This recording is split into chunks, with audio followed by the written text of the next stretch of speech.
Okay, so here we are talking today scaling sales and all that jazz. So I'm just getting these ones set up here as well because we're multi-streaming. So if you're getting yourself in now, you give me a little minute, we'll make sure that you guys are all set, and then we're gonna jump into scaling sales. No.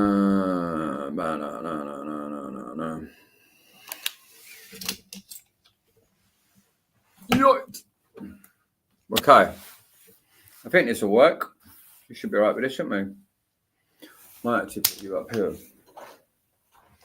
Put this one up here instead. Might make more sense. Right, turn back around, Clobber. There you are. Okay, so good morning is the easiest way to start with this. Good morning. So this is what we're doing. Today we're talking about scaling with sales, or scaling your sales, and we're streaming this on different places. Got you guys, I think you're TikTok. You guys are on Instagram, and then we've got YouTube, Facebook, LinkedIn. Let me just put these lights on for 2 seconds. And then I'm going to tell you what we're going to do. So we're going to talk over the next sort of 20 minutes about scaling sales. And the goal to help this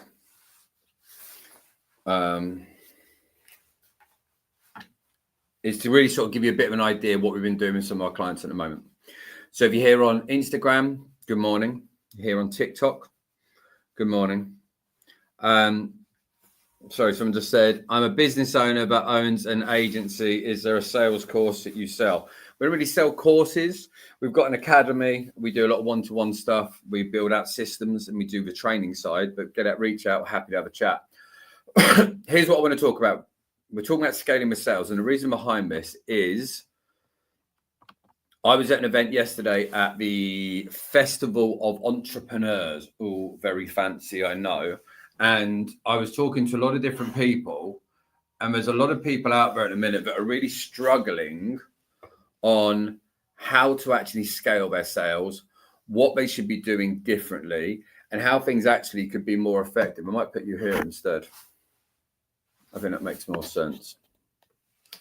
So I wanted to do a little 20 minutes before I jump on client calls about what are some of the things that people are doing wrong? What are the big hurdles that some people are facing, and helping you guys to sort of adapt and move through things in a better way. As you guys will be fully aware, we went through a stage of doing a huge amount of these, and they seem to be pretty popular. The problem that we've got is we just have so much going on now with clients that we don't get to do as much of this stuff as I would probably like to do, and we're going to change that around. So I'm going to break down a few ideas, a few processes, a few plans behind this, just so you can work out maybe some of the things that you're doing wrong, some of the things that you're doing right, some of the small tweaks that you can put into place to just become more effective. Because I genuinely mean this, for the vast majority of business owners, you're not doing things a million times wrong. Like, it's not everything's bad. It's more the fact this little thing just is not tracking today. There we go. It's more the fact that we're just doing 5 to 10 things 10% off. And a lot of what we talk about in these types of sessions is about how to adjust a lot of this stuff. So we'll jump straight into it. So most salespeople or most business owners that are selling, they're not actually losing their deals just purely based on the product. A lot of the time, they're losing deals because of how the actual conversation is handled. And it's one of the big reasons why, when I set up our program, we call it Conversations to Clients. Because the whole point with a huge amount of the areas that we have problems with is But people aren't having enough conversations that convert into high-paying clients. And that's one of the things. We have a mission, but we want to help change. I want to be at this stage that you guys are having even less conversations, but a higher majority of those conversations convert into high-paying clients. So why does this happen for a lot of people that are out there? And it's not because your offer isn't always good enough. It's not that your positioning isn't strong enough. One of the key problems that most people will face is the level of how deep their questions go. Now, if you're watching a lot of this, it's going to be backward for a lot of you. You guys on here will be fine, but TikTok, Instagram, because the camera's facing me, it'll have it the wrong way around. And I think for a huge amount of people out there, when prospects say, for example, I want to save money, reps just seem to nod and move on from the next question. They move on to the next part of the conversation. They're not really spending enough time. And often you just need one key area that if you uncover that pain in the right way and you actually keep on delving into this, you'll actually uncover a huge amount more information than you're actually going to realize. And what most people are not doing is going 3 levels deeper. So we want to be at a stage, but we're going 3 levels deeper with our questioning to not just understand this key point, but actually all of the potential spin-offs that happen within those conversations. Now, the main reason being, for the vast majority of your prospects and your buyers, they are not always as aligned as you think with actually what the class as real problem actually is. And the real problem, and this gets talked about a lot by the gurus and the industry people now, is often hidden as a symptom rather than the cause of the symptom. And for the vast majority of the time, you can't go off and fix a symptom. The symptoms will keep popping up in conversations because we aren't fixing the root problem within the actual person's life. This is why it makes such a difference to get 3 levels deeper in the conversations you're having with people.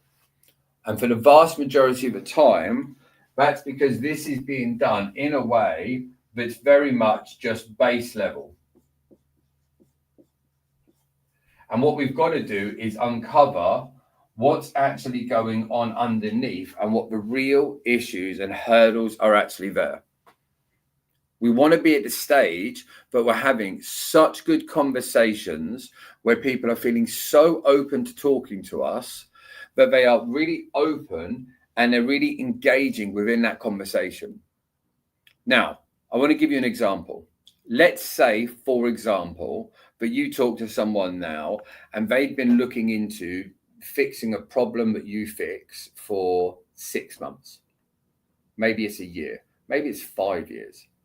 Now, if they're used to getting on phone calls or Zooms with your competitors, and all they do is have the same conversations about the same stuff, they don't really uncover the real problem. They just end up talking about the symptom. They're actually in a real habit of just talking about the same stuff over and over and over again. And this is where the big hurdles really come for the vast majority of people. Because the prospects up here that you're talking to, they're in a habit of going through this momentum. And so what we need to do is we need to spark a change internally. I want you to think of it like a switch that clicks. And for the vast majority of us, all we're doing is asking the same stuff over and over again. Now, it might be the first time you have asked them of this question, but actually, if they've had conversations 4, 5, 6 times about this same thing, they're actually in a habit of answering the same stuff. So just because they answered your questions, we haven't initiated what we class as the flick of a change switch. So I want you to think about it like this. When you're in a conversation with someone, when you're talking to someone, you want to be at the stage now that everyone loves trying to come up on stage. I'm not remotely interested today. Thank you. We want to be at the stage that when we're talking to people internally, the goal is to aggravate the itch or have a conversation and change their beliefs or change their knowledge. That's going to flick a switch internally for that person where it makes them want to initiate change. A lot of your prospects are so used to looking into fixing the problem, they feel like no one knows their business well enough to make the change. Or they've tried someone else and it didn't work. So they've actually got a negative association with what's going on. And this is one of the biggest reasons why you get people with decision fatigue around their business. You want to be at the stage now that you're engaging these people in a way that is going to move for change. We want to get to the stage where you're being deliberate around the conversations that you are having to help people realize that actually they can draw a line in the sand and they need to move forward. Now, this doesn't mean that you need to force people into buying your products or services. You really don't. And a lot of the time out there, that's where you guys seem to go wrong. We forget that it's not about you or your product that matters. And what I want you to do is imagine it like this. Let me wipe this down a little second.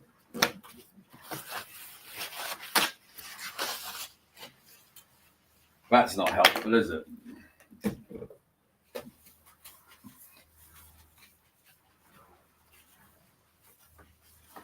Ba-dum-bum-ba-dum.